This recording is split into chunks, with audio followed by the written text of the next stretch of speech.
Well, tonight, as a follow-up of themes that we have been pursuing, especially tremendous trauma, how to deal with it, what causes trauma, and inevitably, being in Israel, the subject also came up as to what we are suffering here. And I chose then to follow up with tonight's presentation with the title of Spiritual Warfare, the battle for our minds. And I assured everybody last time that it wasn't going to be a political discussion, but a logotherapeutic exploration.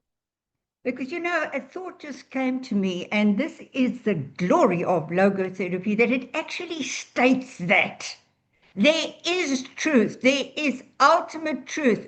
And truth is truth, whether you agree with it or not, whether you see it or not, whatever you try to do to it, it remains.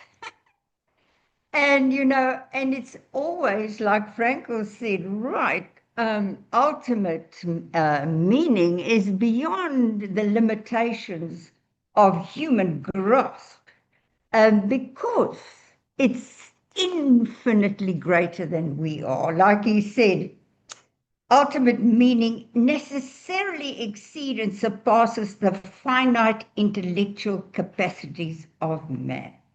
But having said that, and spelling out that there is a dimension of the superhuman, the ultimate, that filters through to us in terms of its commandments and injunctions and what life expects of us, that we have conscience that is burst in the transcendent, Frankl said. In other words, it's a divine spark in us.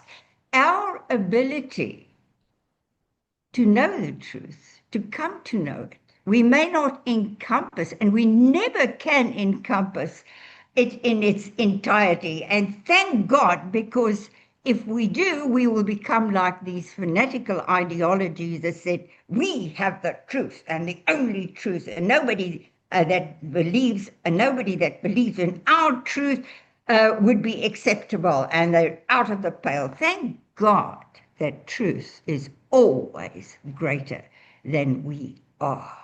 But the wonder of logotherapy is that it spells out the essentials of human existence, who we really are. And it's a wonderful portrayal. It's a very exciting one, and I gave you a summary of the thoughts that had come to me around this subject, and I hope you had time to read it. If you have not, you can do it afterwards. And let me just touch on some of the things that I raised there.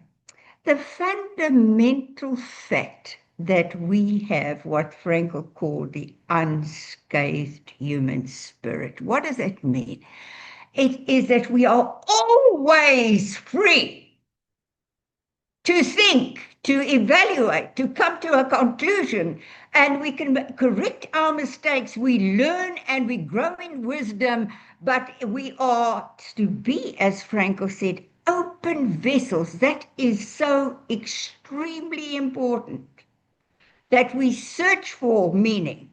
And when we find it, it's an aha experience that makes us more aware of our capabilities to become what life is asking us to become, and without a shadow of a doubt. When Frankl said freedom is not something we have, it's something we are. We cannot escape our freedom. We cannot escape thinking about things. And so it's so important that we begin to learn to think in the right way. But we have a yardstick. We're not left rudderless. We have a fundamental will to meaning. In other words, to make sense of our lives. And in the final instance, to actually find what it is that makes our life meaningful, that we can say yes to life and no to what abrogates it and which destroys or spoils and harms it and makes us feel miserable and depressed and even suicidal. We have a hope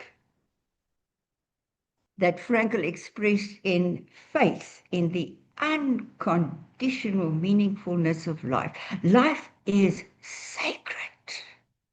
It's something wonderful and good.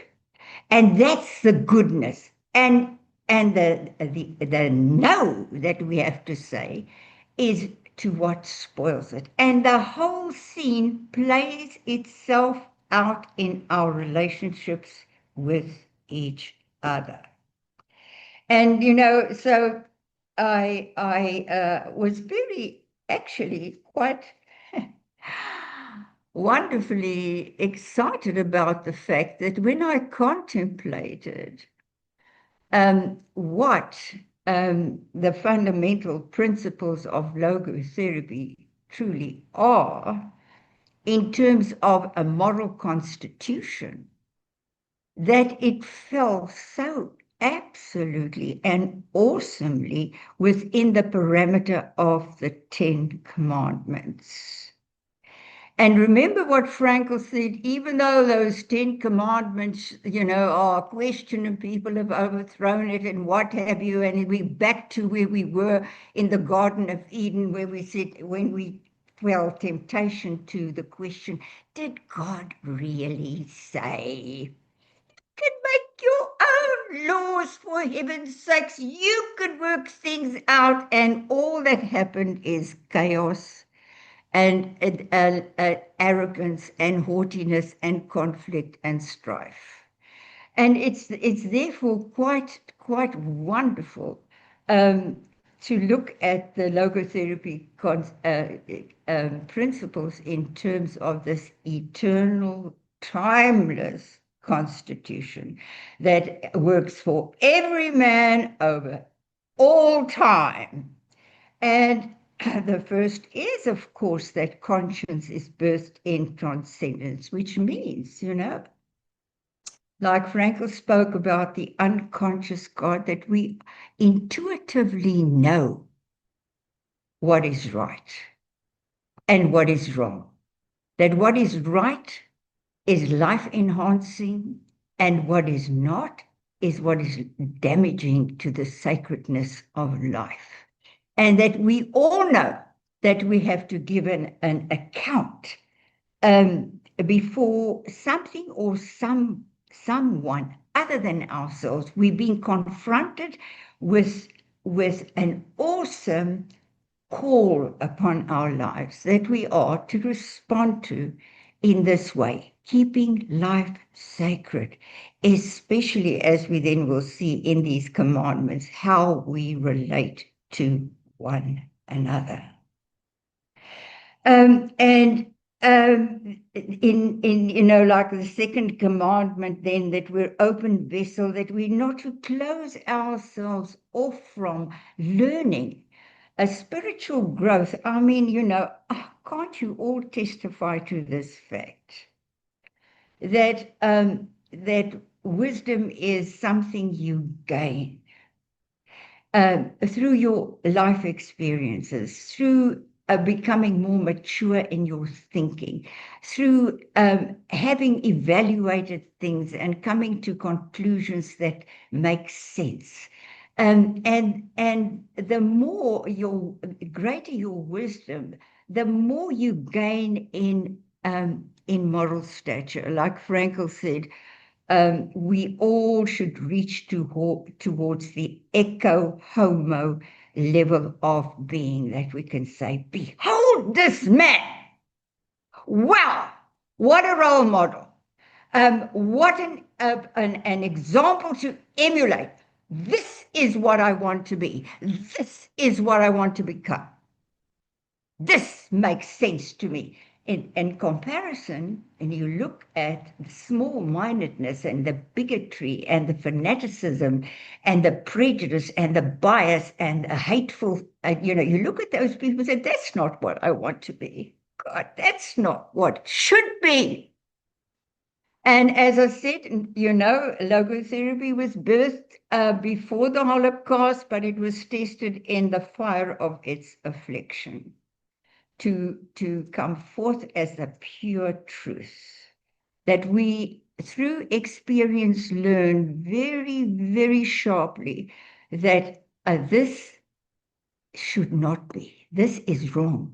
Like one of the Holocaust survivors that came out of the camps, he said, it is possible for everybody to be able to say, this I will not do. It is wrong. It is wrong, period. So, to say yes to life is very much to say no to what damages it. And then, of course, that the ultimate is ever beyond us. And here we come to a principle. And you know what? We're going to talk about our world situation. You can then actually evaluate what is happening in the world by these fundamental logotherapy and life's principles that being that no any kind of making of a little god of your particular point of view to the exclusion of others. My God, we know this is not what should be. Like Frankl said, if mankind is not to destroy itself with its divisiveness, it'll have to find a common will to common meaning. And we do have a common will to meaning, but we must join together in showing that unity, that beauty, that togetherness, and with the belief that there is a vision, an end in sight. I want to finish my life in a meaningful way. I want to look back on my life and say, it was worth the living, in awe and gratitude. And death to me is a final surrender, a final yes to life.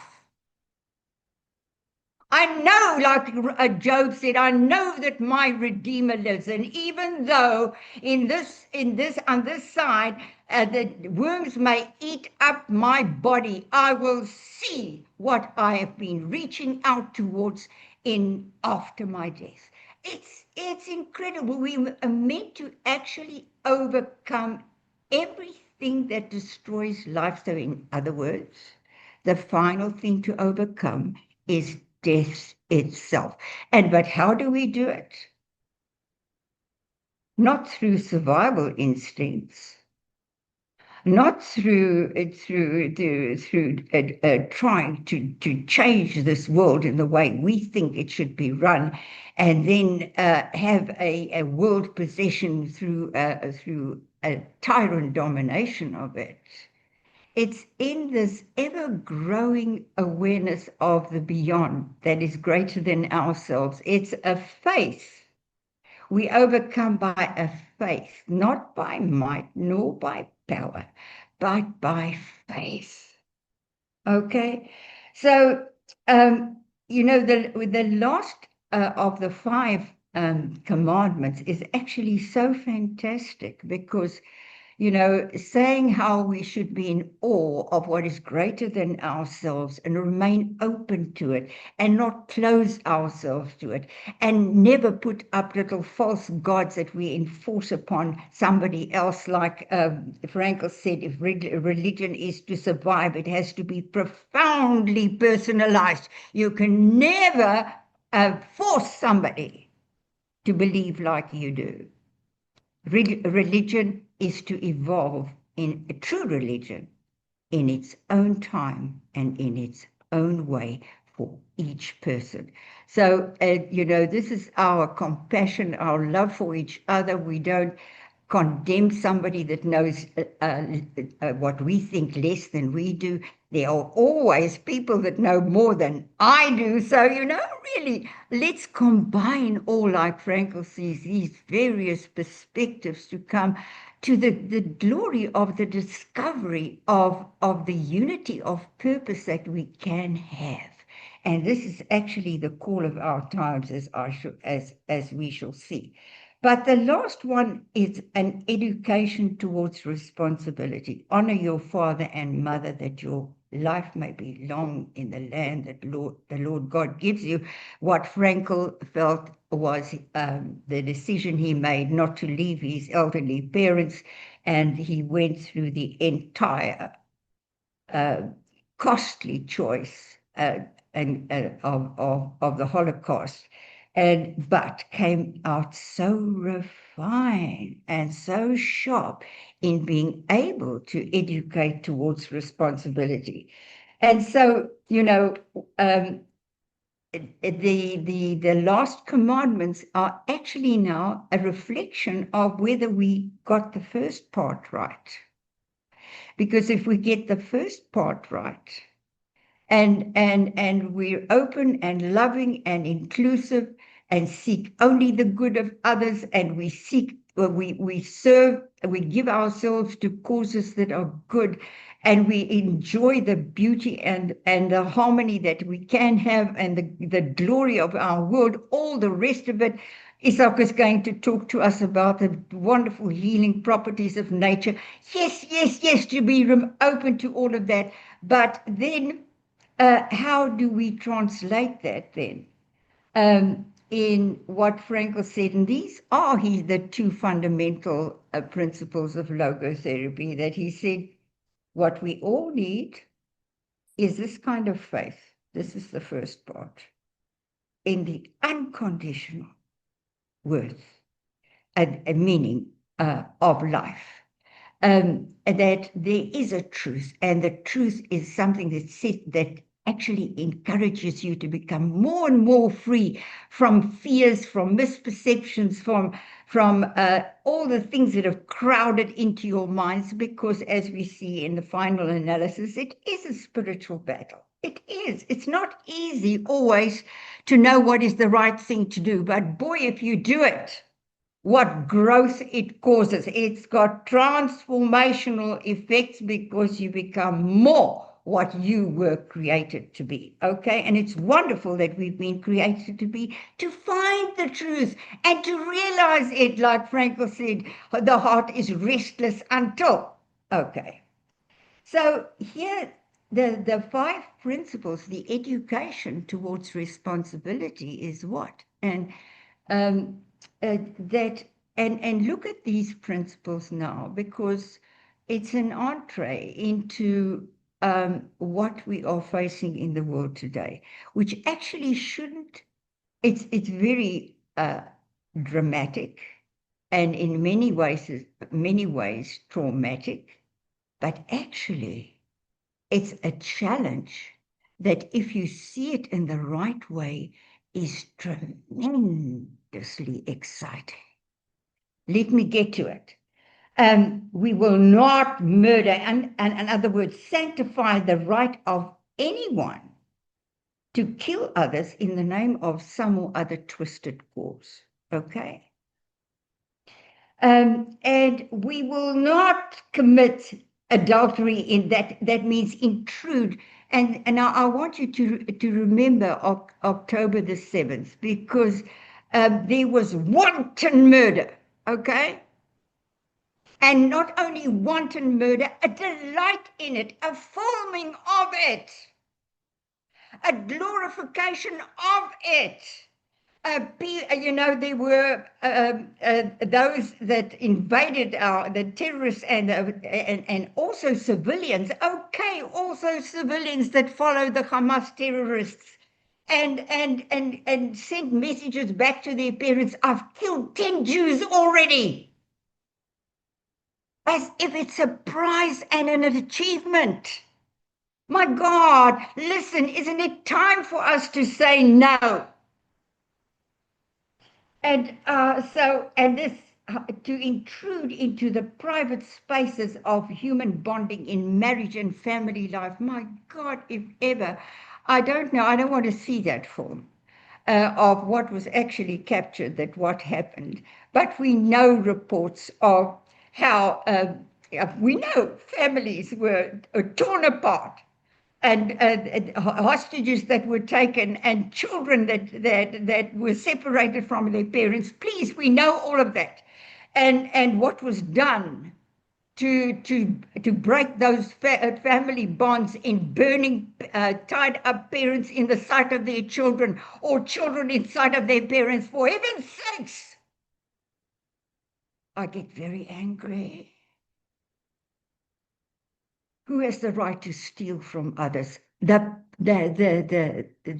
stealing, the theft that went on, and things that were carried away.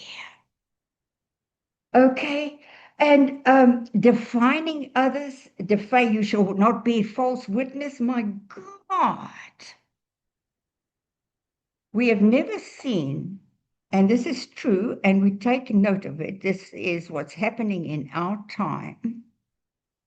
We've never seen such an intense propaganda warfare, such a spreading of lies and misinformation and false news.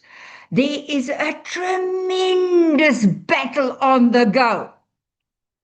You know, unlike the Holocaust, where the Nazis still tried to hide what they were doing, and where they tried to distance themselves from what they were doing. They were just doing a necessary task to, like Hitler said, to rid the world of its Jews, because the Jews gave humanity two curses, which is conscience and circumcision, to be set aside to work, to lead a responsible life. No, he wanted barbarianism to be set free. He said it's good to be a barbarian, to live by crude survival instincts. But never was it shown its real face like now on October the 7th, where it wasn't a kind of, Nazis had to be given drinks when they had to do these mass murders of shooting innocent victims in mass graves. But no, here's a delight in it. Here's a delight in it. We are facing uttermost evil openly exposed. Now, so what is the root cause? What is the final machinations of evil, which is to say, out of envy, out of really wanting what others have. And I'll just summarize that, which is the final absolute show of evil. We, in Psalm 83, listen, this was written thousands of years ago. Oh God, do not hold yourself silent. Who speaks? Who speaks? Are we not given words to speak? What have we got speech for? As it says, the word is in your mouth that you may do it. So it says, be not deaf and be not still, O God, for behold, your foes are in an uproar, and those who hate you, the transcendent, have raised their head, and against your nation they plot deviously. They take counsel against those whom you protect. They say, come, let us cut them off from nationhood, that the name of Israel be remembered no more. Palestine free from the river to the sea. This is what we're hearing all over. Jews are singling out for persecution like we haven't seen since the Holocaust. They are being attacked wherever they are. They've got to hide their Jewish identity. Now, listen, I want to get to where we are today now, in terms of this being all a challenge. Because what do we do in the face of all of this? You know, this is what fear does. Fear surrenders. It gives up. It lies down that the enemy can walk over you. But what does faith do? Faith looks at this and say, you know, what are we being challenged to do? There is such it's summarized in such a one sentence. It says all that evil needs to have to triumph in the world is for good men to do nothing. So what are we doing in Israel? We are under such a barrage of criticism the world over, with such lies, that we're committing genocide, when actually the genocidal people are those who in Iran also say that they develop a nuclear weapon for one purpose only, and first of all the Jews, but then afterwards everyone that isn't a fanatical devotee to their tyrant idea of world domination, right? What do we do? What are we supposed to do? Should we have just said, because the whole call to stop the war, to not go to the final end of defeating the enemy and releasing our hostages? Do you know what agony we're suffering? If you look at the protest marches, they are calling for a ceasefire now, and one can understand that, because when you look at the emaciated bodies of the hostages, they gleefully show to actually pressurize us to give up, and just that we can save them, but we do so agonize on their behalf. We're family. And we're supposed to be family the world over. And in the end, there will be a family the world over. But we have to join forces. And it's time that in the smallest of ways, you don't have to be informed about all the details. But please, it's not a question of what we said last week of taking sides. No, it's a question of looking at the truth. And listen, we are not a guiltless people. We've got our faults and failings, okay? But boy, who's to cast the first stone? We are here to actually encourage each other in what is true and good and beautiful in life, and to stand against what is destroying it. But now I want to say what is exciting about it, and please, you know how passionate I am, and sorry, this is me, but I can't be else but me, and I like to be me, okay? I enjoy being me. I don't have a shred of prejudice. I have no bias. I can't wait for the day that those Arabs who want to live among us can be equal citizens, and that they be free from the incitement that this world is, this country is theirs. It's not theirs.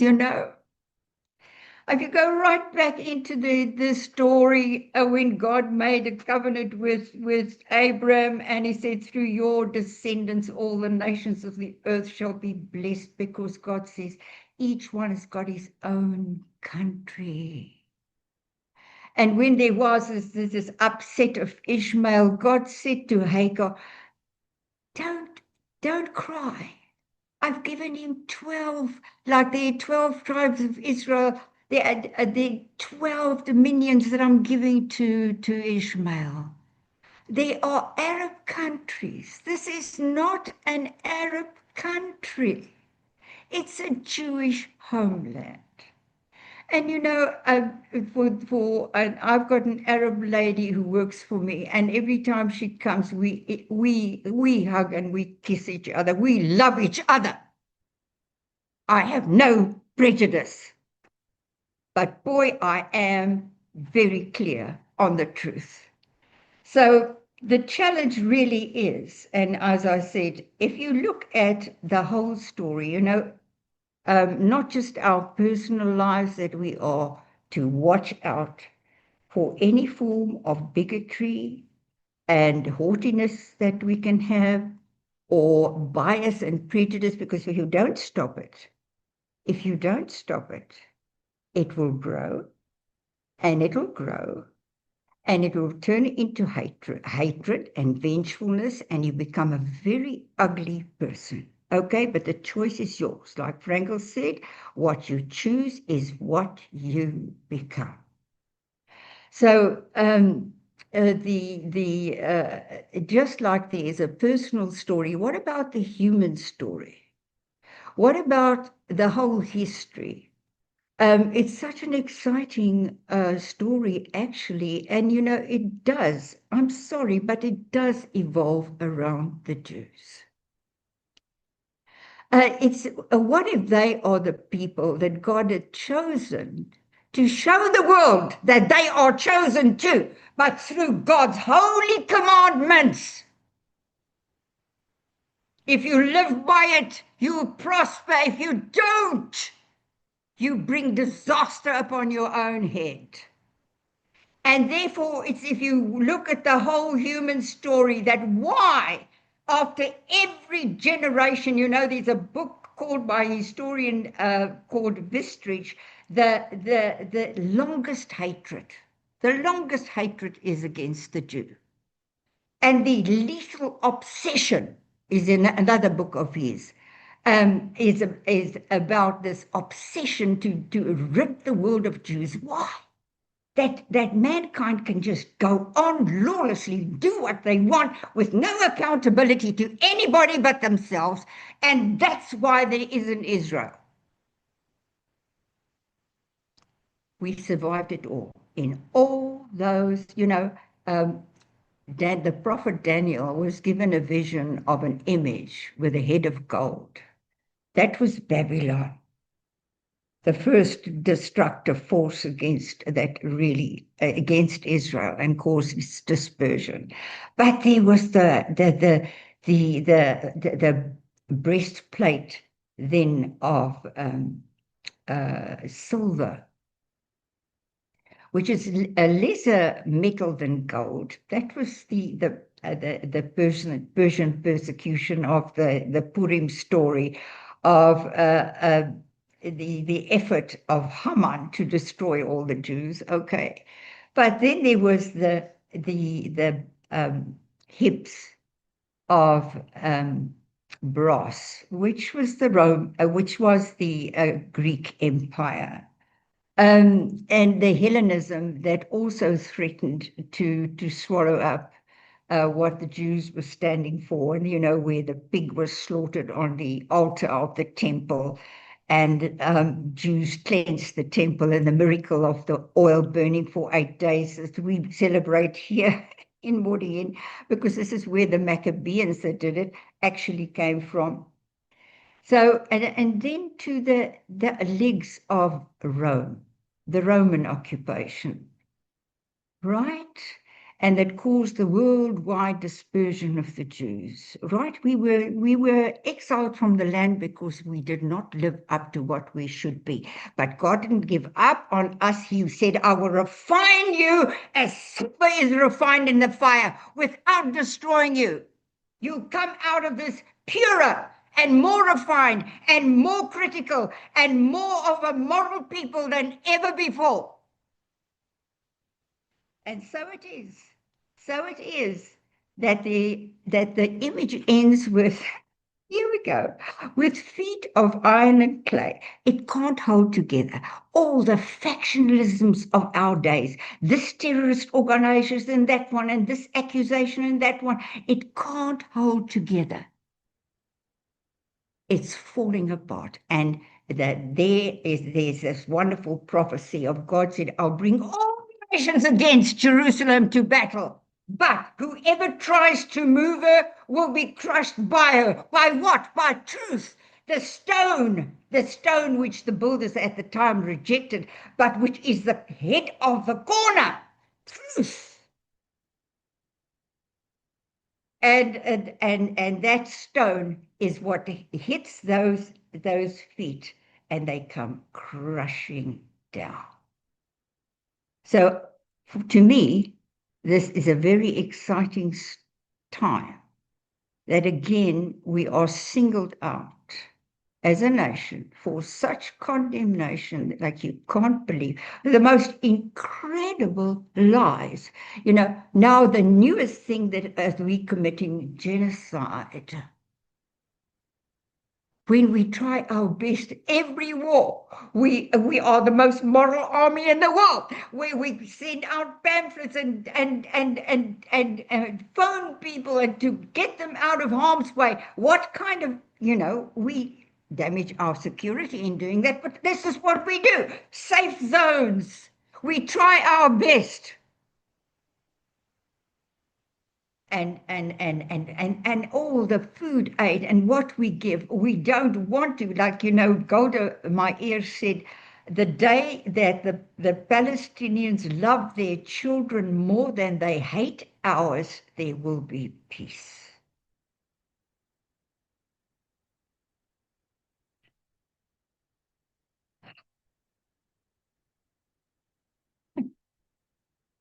That's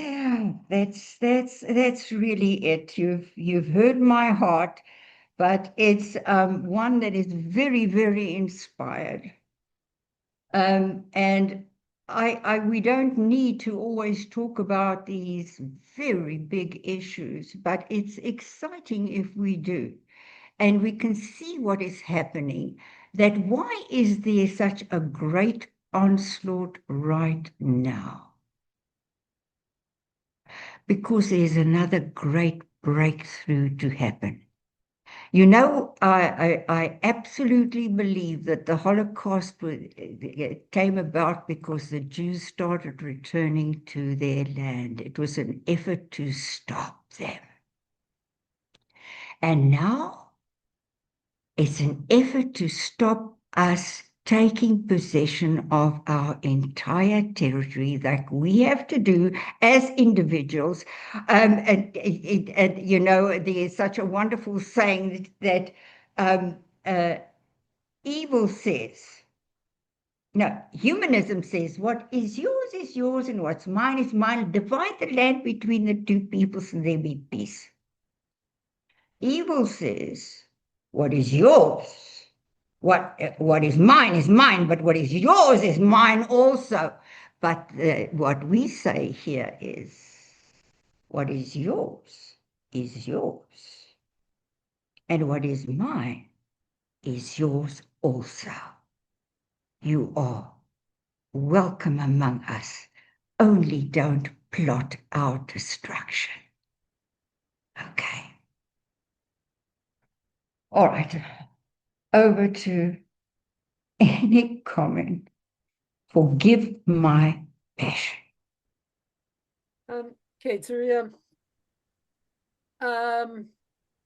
What stands out most for me when I look around the world and I see the kind of discussions going on, it's not just the anti-Semitism and the misinformation and the lack of understanding, but it goes against any normal kind of conversation. Like in a normal kind, people, if they are open, which in normal human discourse, people want to hear each other. Wants to understand the other's point of view.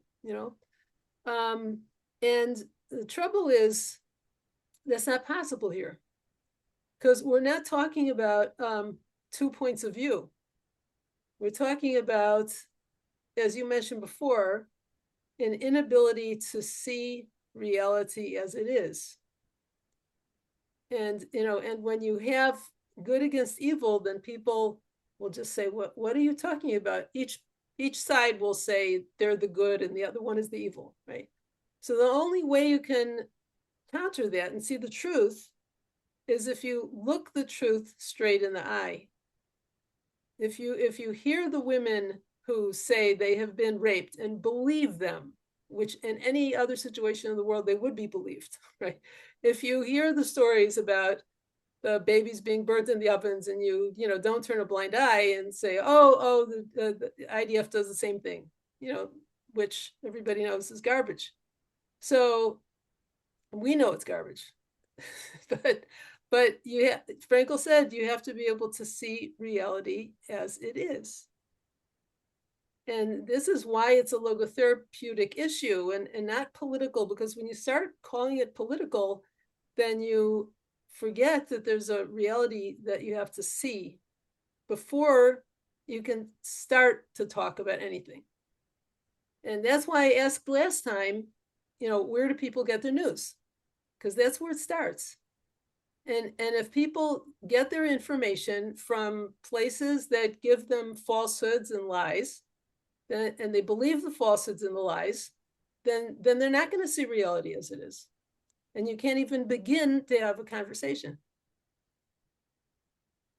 Well, that's the wonderful thing about what I said at the beginning, that truth is truth and will show itself uh, uh, through events as they unfold. So if the reality changes on the ground, if we're not destroyed, if we do destroy this evil element in our midst, if we do prosper after this, if we do find friends in the world, and if there are wonderful links that are made, and we give out to the world and they give back to us, those who have had those blind and deaf kind of stances because they didn't want to see, will just have to face the facts. This is a reality. This is a reality. I don't know if you've discovered in your life, I've never gotten away with a lie. I don't lie anymore because I've learned sooner or later, even a white lie, the truth comes out. Okay. It's just, this is the principle. This is the principle. The defiant power of the human spirit. We don't know how powerful a belief in the truth really is. And it doesn't matter if you're a lone voice crying in the wilderness. When God said, when I found Abram, he was but one. And look what has happened since then. So, this is the power of faith. And it works. It works. It works.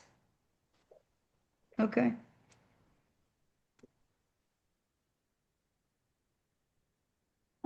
When First of all, thank you, Teria. It was so inspiring, really. Thank you. When Batya was speaking, I was thinking that when you say, Batya, that there is no true conversation until you look at reality as it is, I was thinking that true conversations happen on the noetic level, actually. Because when you really listen to one another, you have to be on the noetic level.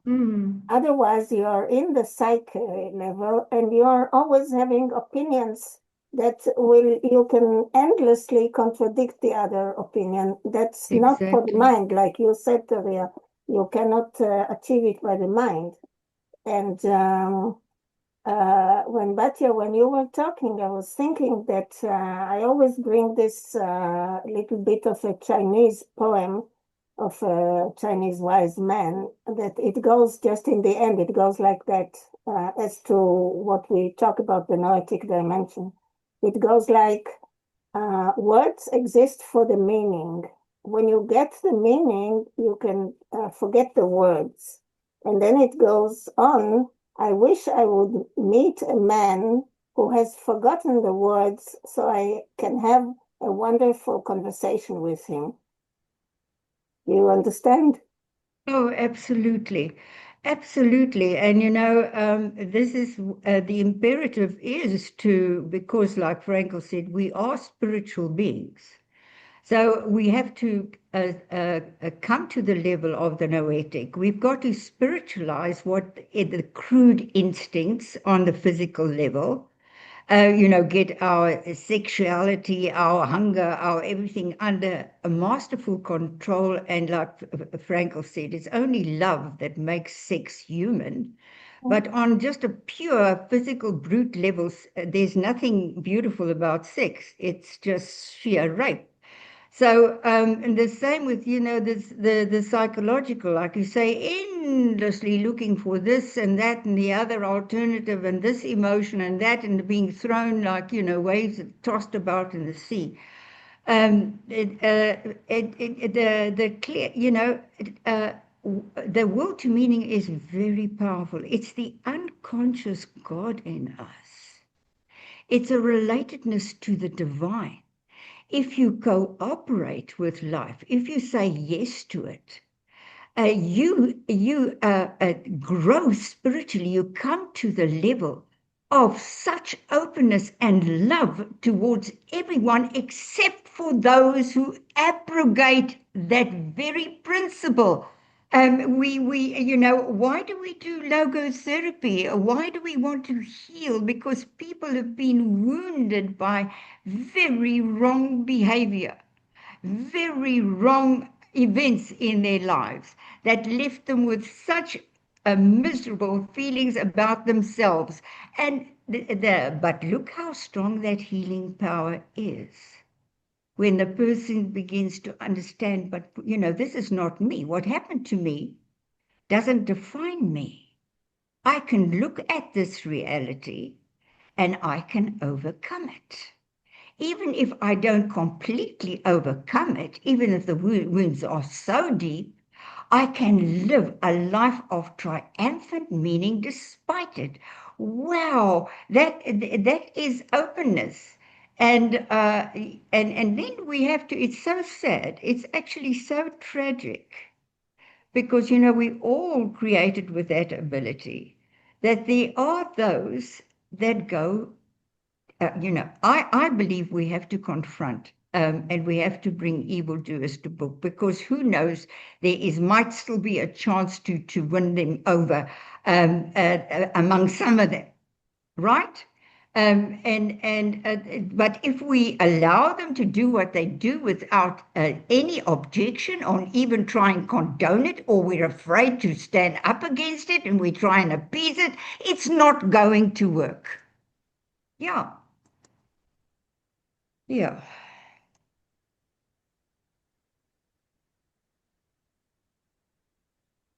I'm passionate about, and this is why I'm a logotherapist, because it's like Bhatia said, logotherapy is the applied psychology of true religion, of Judaism, the lawful way of living that Christianity is embraced, not always, but they are, and have all Jews embraced who we are? No, no, no. But the choice is always there. So it's wonderful to believe, to have faith in a person, and to bring them up to the level of, like Frankl said, what man is. What he is, but he is not yet, but he is. It's what he has to become. That ought to be, but he is. Yeah. Some people question whether logotherapy has anything to say about the world as a whole. Maybe it's just another approach to psychology that's on the individual level. So when you talk about something that's happening in the world, or the way that the world is moving towards the kind of harmony, so I think people don't understand logotherapy on its deepest level, because on its deepest level, if you understand that every individual in the world is part of the world at large, as Elizabeth Lucas says, we are a meaningful part of a meaningful whole. Right. So when you understand the meaningfulness of the whole, and then you understand that no matter what contribution you make, it's important, because as long as you're making your contribution that you're meant to make, right?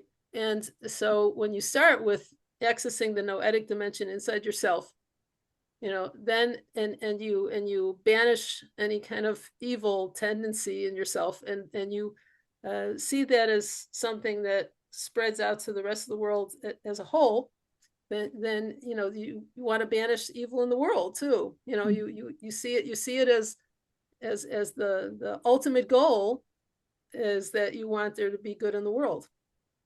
And so it all starts with the logotherapeutic perspective. Yeah, and it's a wonderful perception if you think about that. There's something so beautiful in being part of a bigger picture. I don't want to be the picture. That's terrible. But to be part of the bigger picture, to fit in with others. Is there anything more glorious than when we really fit into one another? When we have that likeness of mind and spirit, there's nothing more wonderful. It's that is love is the highest expression of this kind of I'm part of that which loves me. And I have a part to play, and it doesn't matter how small it is. Oh boy, I belong. I belong in the bigger picture. I'm not just an individual floating around for a little while and then I'm gone. I'm taken up by a bigger picture. Yeah, and you have a responsibility also, like Batya was saying, towards that bigger picture. It's your responsibility to keep the harmony of the home. Mm, mm, mm. I think it is so important to stress what you started with, Teria, that when you started speaking, you reminded us that conscience is birthed in the transcendent.